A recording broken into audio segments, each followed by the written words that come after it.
We've explored many different sites on this channel. We've considered their potential origin from older civilizations that are not recorded in our official historical account.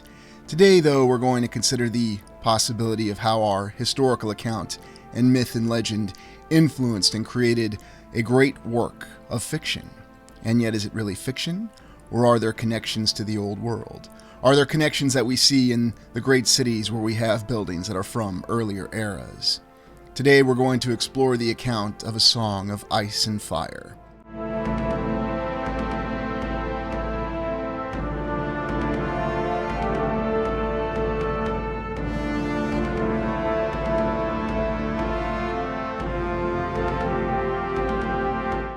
This isn't an ordinary fight. This is a fight between the powers of light and darkness. A Song of Ice and Fire is a series of high fantasy novels that were originally published in the mid-1990s by author and American screenwriter George R.R. Martin. It should be noted that he originally began the series in the early 1990s and that 3 of the novels were composed in the 1990s. Not that that makes a difference, I'm just citing that for an observation. I remember when I read the first 3, A Game of Thrones, Clash of Kings, A Storm of Swords, and I have to say the series really amazed me with its high fantasy setting, and I was reminded of many aspects of Lord of the Rings. The other novels, A Feast for Crows and A Dance for Dragons, have rounded out the series, and fans still eagerly await the last 2 novels. It was also adapted into a very popular series from the name of the first book, Game of Thrones, which, quite frankly, was a cultural phenomenon, and had everybody from the President of the United States to many across the land who enjoyed this show and eagerly awaited it. It was on for 8 proud seasons, although many would say that it ended with very, underwhelming circumstances. Regardless, we did explore Tolkien Tartary the Old World earlier on this channel. The connections from these high fantasy settings were apparently influenced from the concept of the Middle Ages and the supposed history that we have in the Middle Ages. The reason that we go back to this is that earlier in this week we explored the Middle Ages and we talked about how the Middle Ages seemed to incite a lot of the concepts of high fantasy. Indeed, Game of Thrones or A Song of Ice and Fire was inspired by the War of the Roses, or the English Civil War between 2 powerful ruling families, dynastic families, way back before the Renaissance, or in the latter portion of the 1400s. However, it should be noted that in our historical accounts there were no uses of dragons.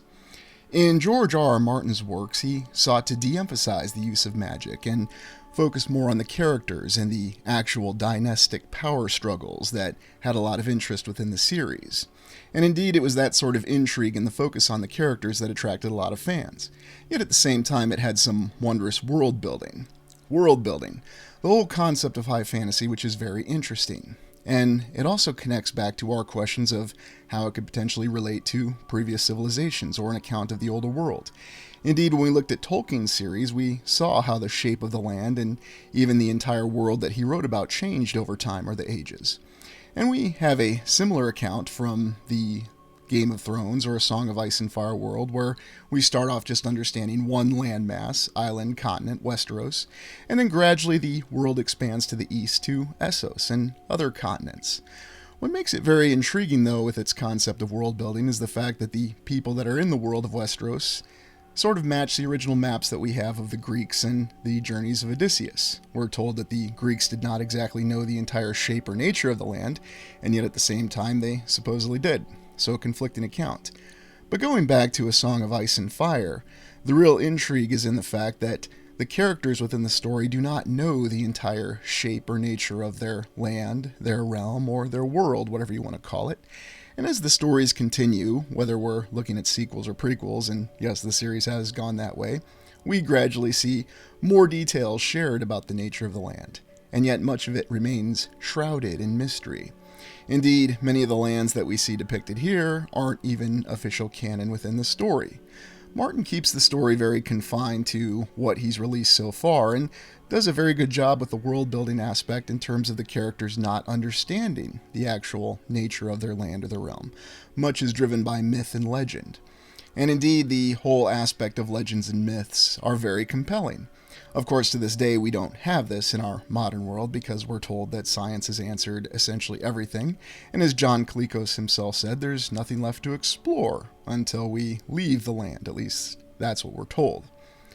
But perhaps the most interesting aspects of A Song of Ice and Fire is that there are unknown and unexplored continents and lands such as Olthos, Sothorios, and even the mystical far-off cities of Ashai that are across seas that characters have only heard about. They know that these places exist, and indeed there may even be a character or two that's from these locations. And that's probably one of the most compelling aspects of A Song of Ice and Fire, and even the TV series A Game of Thrones. There was so much about the land, the world, that was unknown, and yet at the same time, half of the story was the characters discovering more about their land, about their world, and trying to solve the answers to mysteries. Fantasy historically inspired setting. Consider that for A Song of Ice and Fire, because it matches the high fantasy setting that we saw in Tolkien's work with Lord of the Rings. We have a very rich and textured world that has many different layers behind it.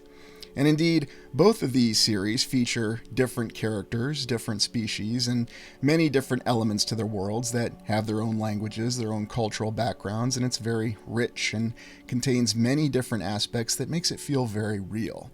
And perhaps that was one of the most compelling aspects of Game of Thrones, the TV series. And when we look at many of the different renderings or artworks that show the wondrous settings within Game of Thrones or A Song of Ice and Fire, we have the imagination that's really conveyed, and whether this came from the mind of George R.R. Martin or the particular set designers or the producers of the TV series or just artists that were contracted to try to bring this world to life, we can see that it has many different dimensions to it. And yet at the same time, we also see that it has reflections of things from our history. We have many inspirations from our own history that we're told is legitimate, such as the Middle Ages and the concept of knights fighting and jousts and chivalry and honor and dignity and all the other aspects that people tend to take from the Middle Ages, reflected in the land of A Game of Thrones, such as the setting here of Sunspear, where we see elements of Moorish architecture being reflected in this particular painting. Sunspear being the capital of the southern kingdom of the Seven Kingdoms of Westeros, known as Dorne. So many different cultures and many different stories and settings. And perhaps what's really compelling to us about A Game of Thrones, much as in the same way that it was compelling in Lord of the Rings, is that we have the nexus or meeting of all these different cultures and the different dynastic power struggles that they have. There are many different themes that are underlying in both stories, and yet at the same time we can find similar themes of honor and personal courage, and then we have other themes of self-service and the desire for power and what sort of issues that can lead to. There's also the underlying concept of a balance between the civilization and the environment that they're in. Indeed, this was a central theme of Tolkien's work, and you can find this is also a theme within Martin's work in A Song of Ice and Fire. And when we discuss the children of the forest and the weirwoods and the actual presence of men or human beings or whatever you want to call them in this land, and how they intruded upon that and disrupted that balance.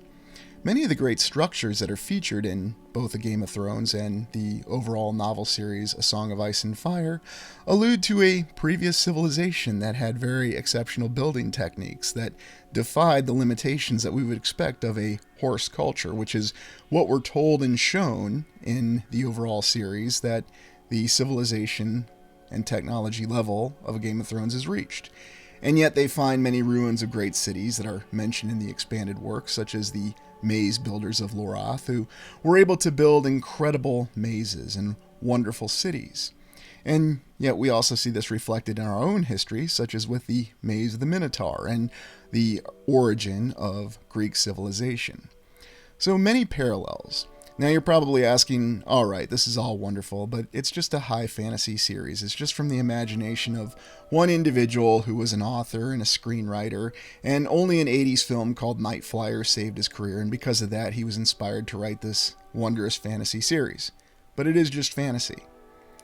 Yet, just like with Lord of the Rings, there are many connections that do come from our own history, our own myth, and our own legends. We go to the east side of Essos and we have the five forts in the land of Shrikes. We have the concept of using fixed fortifications to try to defend the existing civilizations from invasions from the outside. And indeed, this is reflected in our own history and many different accounts of previous civilizations, and it's even reflected in our legends and our myth. So there are far too many connections to just simply ignore. Now, it could well be that George R.R. Martin and J.R.R. Tolkien were both inspired by what they had read in myth and legend, and indeed they admit that they were.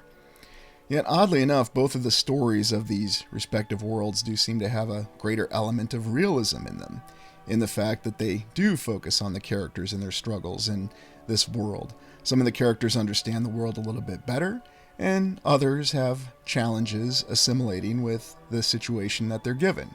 And indeed, a lot of the dramatic impact in A Song of Ice and Fire comes from characters who do not fully grasp the situation that they are dealt with. And therefore, they make poor decisions, and oftentimes this creates other poor decisions. And we can trace this all the way back to the Dawn Age. And indeed, A Song of Ice and Fire is broken up into several ages. A Dawn Age, Age of Heroes, a Modern Age, much in the same way that our current civilization breaks up what it gives us as the official timeline with Antiquity, the Middle Ages, and the Modern Age. So again, many parallels. There's also many wonderful structures that we mentioned before in A Song of Ice and Fire, where we don't really have the exact origin story for how they were constructed.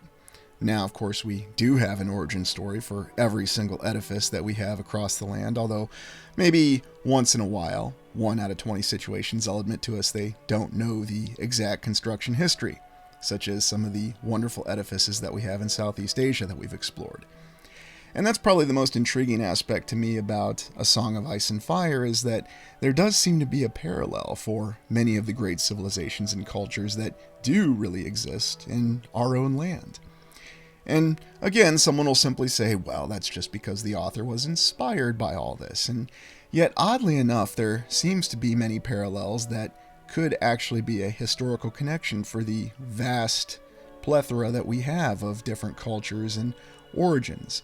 And yet we also see that there are many overlapping accounts of the myth and origin of our own civilizations that do seem to match what we were given in both A Song of Ice and Fire and Lord of the Rings, and even the greater expanded Tolkien works. So what to make of all this? Again, we ask, is this just the work of fiction and imagination, or is there a little bit more to this? We considered earlier this week that the Middle Ages was a time frame that was rooted in a strong historical background, and a lot of it was well documented. And yet, conversely, there were a lot of issues that seemed to go against things being well documented. We had interesting paintings that depicted wondrous stories of something going on that was far more fantastical than what the official historical account would lead us to believe. Was this just the product of the imagination of the contemporaries of the Middle Ages who were told spent the vast majority of their time simply trying to survive? 98% of the population being peasantry who were not educated and did not even know how to read or write? And yet somehow we had these inspiring accounts of imagination. The outlands, or the unexplored areas of A Song in Ice and Fire, are quite compelling, where we see almost the legend and myth of Lovecraftian terrors that may well dwell. There's also the aspect of the others, or the White Walkers, and where they exist in lands outside of the known civilization. And there are many secret societies and agencies that exist across the land that may or may not be legitimate, such as the Faceless Men. So many different factions and so many different civilizations. Indeed, what's the origin of the others? Well, if you watch the TV series, it was given, and perhaps it was somewhat underwhelming, again. But the original terror and buildup of the others, or the White Walkers, was a wonderful way to begin the TV series on, and it continues to be a very frightening element within the novel series. We also look at the account of many of the great civilizations that came in Game of Thrones or A Song of Ice and Fire, and they have a rich textured history to them as well, along with being rooted in myth and legend. What's also interesting is that the characters don't know the exact story of what came before, but they do have the accounts through legend and myth that they're able to refer to. And perhaps this is one of the most compelling aspects of the overall story to us, is that as the characters struggle with their own events in the present, they're also trying to determine their own identity. They're trying to determine what's the real story of the land. And in many ways, this reflects the explorations that we do every week on all of these alternative research channels, where we have accounts of gray wastes or different stories of the land that may be vastly unique and not exactly all the details that would be conveyed to us in the official historical account, as there may be conflicts. We have many accounts of great walls being constructed officially in our historical account that tell us of some sort of threat that the civilization, whether it was the Roman Empire or the Assyrian Empire or any other empire, funny how they're always called empires, were trying to defend from some outside threat.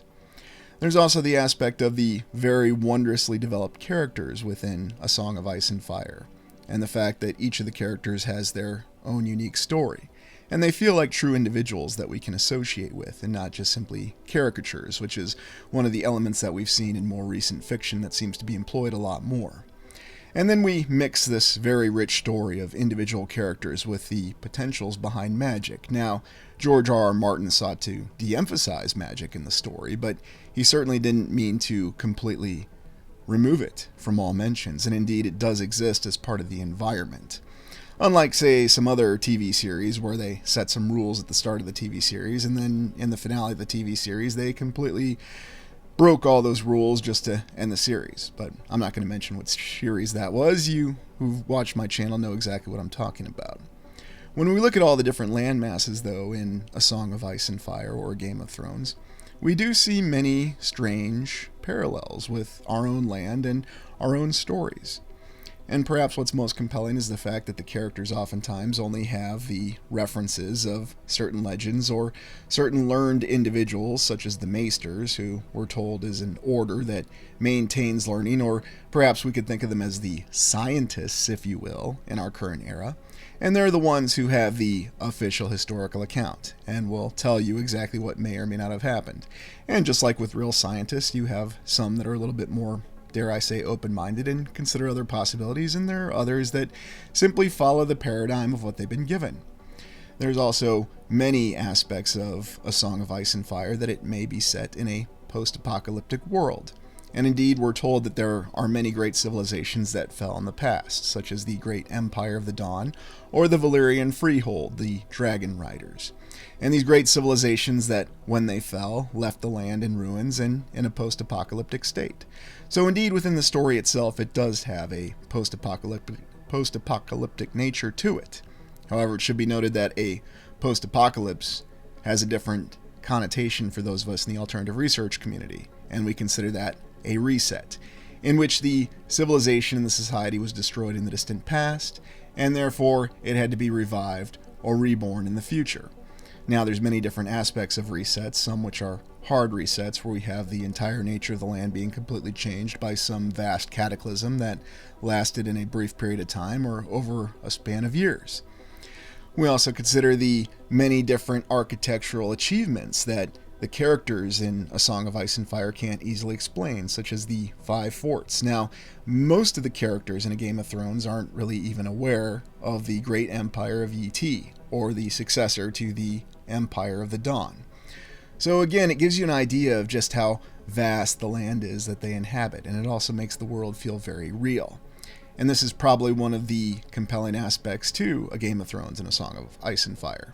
And we contrast that with our own believed understanding that we have in our current era or our contemporary times, where we're told that we've explored everything, that we know the nature and the existence of all the lands around us, and that we know we're on a planet and there's other planets around us, and that could be true. Although, oddly enough, we just don't seem to be very compelled to continue to explore those areas, or we're told that we lack the means. And yet you contrast this with these mythical accounts that you have from A Song of Ice and Fire, and you feel that there is both a sense of hope and a sense of dread, as there may be older creatures called Deep Ones that existed from the sea and are responsible for many of the great architectural achievements in the land of A Song of Ice and Fire. Many of the wonderful structures that are made of a mysterious black stone or an oily black stone, whether it's certain fortifications or even monuments that the characters can't quite exactly explain. And this is where we see many of the parallels with what we do with our own alternative research. And suddenly, as we look further within the accounts and the stories of A Song of Ice and Fire, and both the TV series A Game of Thrones and the novel series A Song of Ice and Fire, we see accounts that give hints of the greatness of previous civilizations. We even have two primary characters in the TV series that actually go poking through the remnants of the Valyrian freehold, or the Doom of Valyria, and they find nothing but ruins. And it's a very ominous and dreadful state, and a land that's been cursed. It compels mystery because we have to ask ourselves, are there still certain areas within our land that have this same mystery? Do we have great pyramids that we can't explain? Do we have great ruins that we can't explain? And are there other structures that, even though we supposedly have historians and scientists that have explained them, they're still thinking on theories for how these structures were actually built, at a time when we're told officially the existing civilization lacked the technological capacity to build them. And of course, we never talk about logistics because we can just hand wave that away. And whether you're looking at the Great Throne on Pike, the throne of the Ironborn, or the pirates, if you will, the civilization that exists west of Westeros and out to the Great Sea that's unexplored, it again alludes to the presence of other civilizations, other possibilities. And indeed, perhaps one of the most alluring concepts in Game of Thrones is the fact that much of the land masses are unexplored. You have entire unexplored continents, and only very brief accounts that give some idea to their greatness and their expansive nature. And then there's also the fundamental and elemental nature of Song of Ice and Fire, which is actually in the title itself. The conflict and yet at the same time the balance that exists between the fundamental elements, not just of the land, but also in the nature of the characters. Some of the characters driven by honorable intentions, other characters driven by selfish intentions. We have old world concepts in Game of Thrones with the lost civilizations and the great empire of the Dawn. And perhaps those accounts of the great empire of the Dawn might even be seen as parallel to the legendary sage emperors in, well, what will be told as ancient Chinese myth, although others would say that it's ancient Chinese history. And so what's really the dividing line between myth and history? Well, consult a historian and consult a scientist, and they'll tell you. They certainly didn't witness any events before 1900, because there's nobody alive right now that was alive in 1900, but they can tell you exactly what happened 2,000 years ago. And if you accept that, then you'll have a very official account of what may have came in the past. The ancient civilizations, though, that exist in the world of A Song of Ice and Fire do have many parallels with the civilizations that existed in our own land. And the great empire of the Dawn seems to be one of the fundamental civilizations, and the one that they at least have a record of in A Song of Ice and Fire that came first. Indeed, they have the account of their original emperor, starting with the God King, and then finally when the empire, the civilization fell apart with the Bloodstone Emperor. And in these drawings, you can see how the leadership and their balance within their civilization and their environment slowly eroded over time. And therefore, the Great Empire of the Dawn is compelling. It also shows an apocalyptic struggle and one of the original resets or moments in the series that came long before any of the published novels. And it really provides the mythical text that inspires the characters in terms of what they do. And it should be noted that not a single character, especially in the TV series, has even traveled to the area where the Great Empire of the Dawn actually existed. And so that gives us our first baseline civilization that they refer to in A Song of Ice and Fire. But there are many others, and we do see signs of the others in the TV series, such as the Giscari Empire with their lockstep legions. Now, the Giscari Empire existed around the same time frame as the Great Empire of the Dawn, although shortly after it, and it was one of the original foundation empires and civilizations of A Song of Ice and Fire. They also practice slavery, and in many of the series you can see the remnants in several of the cities that Daenerys Targaryen comes across, where she's starting to impose her own civilization and society as she seeks to build her power base to restore her family's rightful place, according to her, as the dynasty of Westeros. So much interesting symbolism, though, that's also reflected from our own civilizations when we look at the Giscari Empire and what they could potentially reflect, the conduct of their armies, and even their wondrous architectural capabilities. They seem to favor pyramid building, and we see how that reflects many of the great pyramids that we have in our own civilization. And it's not just in Egypt. As we know, there are pyramids that are all across the land, and indeed they may be far more commonplace than we're initially led to believe. Of course, it comes back to that old discussion that, is it a pyramid, or is it merely a natural land feature that just happens to have a lot of very straight and very geometrically precise lines? There was a great war between the Giscari Empire and the Valerian Freehold, and that led to the end of the Giscari Empire. So again, we see the same pattern of conflict, cataclysm, indoctrination, assimilations that's even present in the Game of Thrones or A Song of Ice and Fire world. And we consider the account of the Valerian Freehold, the Dragon Riders, who originally started off as simple shepherds in the area of the Valerian Peninsula. A wondrous rise of a great civilization that was based on the use and harnessing of the magical power of dragons and a symbiotic relationship that existed between the people. They were able to construct marvelous architectural achievements, and they achieved many wondrous advances in technology. And indeed, they were considered one of the greatest civilizations that's mentioned in A Song of Ice and Fire, rivaling even the great Empire of the Dawn, and some would even say exceeding it. Yet, as with all empires that have their wondrous aspects, although it was never called an empire, it was a freehold, even though they practiced slavery, they did eventually have their demise that was rooted in the rise of their great civilization, and that demise being the doom of Valyria. The Valerian Peninsula itself is still documented in A Song of Ice and Fire, and it was consisting of many different cities, and it was also driven by the magical aspect of the 14 flames, or the volcanoes. Again, we see an aspect of magic mixing with technology, something that's also reflected by the studies that we've done of alchemy.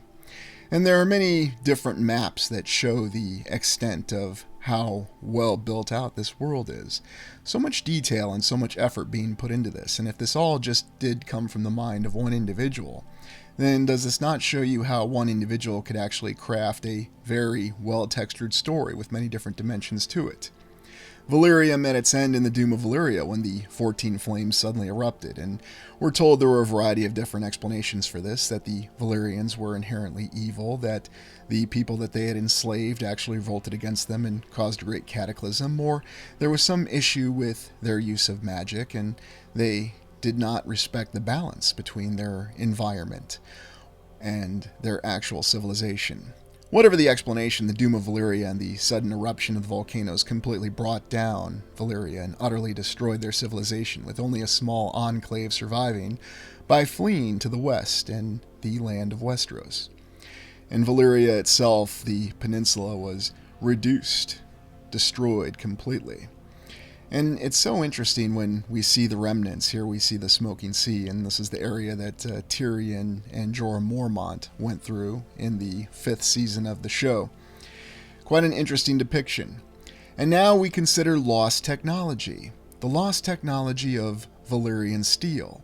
The steel that was made by the Valyrian Empire and now is only found in family heirlooms of the great noble families of Westeros. Valyrian steel has its parallel in our own civilization with the concept of Damascus steel, and we see many of the named family blades within A Song of Ice and Fire, such as Bright Roar, one of the great Valyrian steel swords that represents a family standing. And indeed, to actually possess a Valyrian steel sword shows great promise and great perspective aspect within the societal standing.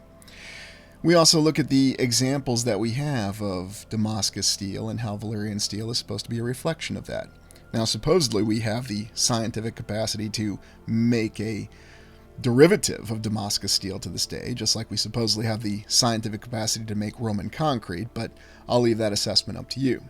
Back to A Song of Ice and Fire and the Valyrian steel swords and daggers, and even the chains that the maesters, or the scientists, actually wear around their robes, if that's what you want to call them. It reflects a long forgotten and lost glory in technology. And there are other aspects, such as within the architecture. The characters come across many great structures, many monuments that reflect the building material that they're not exactly certain of the origin or the composition of. And in the series, they call it black stone or black oily stone, and there's many different dimensions of that. There are many great structures that they can't explain where they came from, such as the aforementioned throne on Pike for the Ironborn.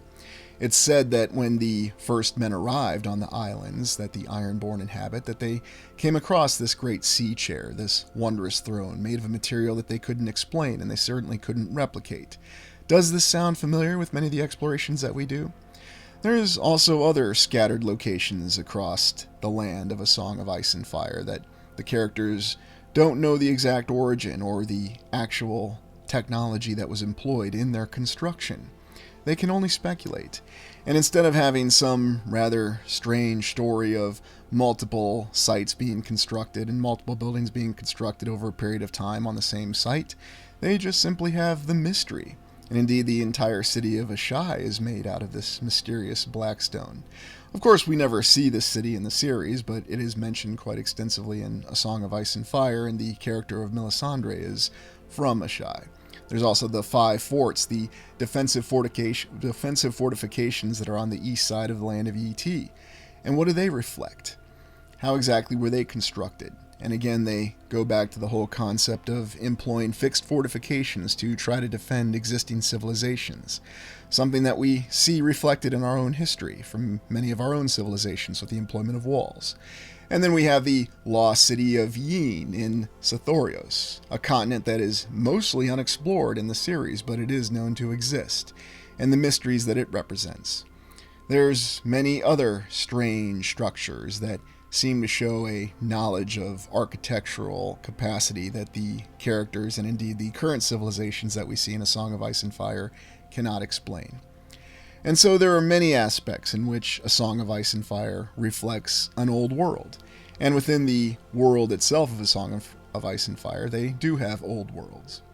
Let's consider the Weirwoods and the Children of the Forest. And this reflects to our earlier exploration this week on colossal trees. The Weirwoods are older trees that have existed from the beginning of time and from the Dawn Age in A Song of Ice and Fire. And they have very white-colored bark, and yet their sap is blood red. And there's also the concept that these trees have faces carved on them by the children of the forest, which were a race that preceded men, and even by men themselves who embrace a respect to the old gods, which these Weirwoods represent. There's many other possibilities that these trees represent a collective consciousness, and that they are balanced with the natural world, with the fact that they have faces on them. And they are well reflected within the TV series, and oftentimes they feature in many prominent scenes. Although, a lot of it, since it's a TV series, they can't go into full detail on.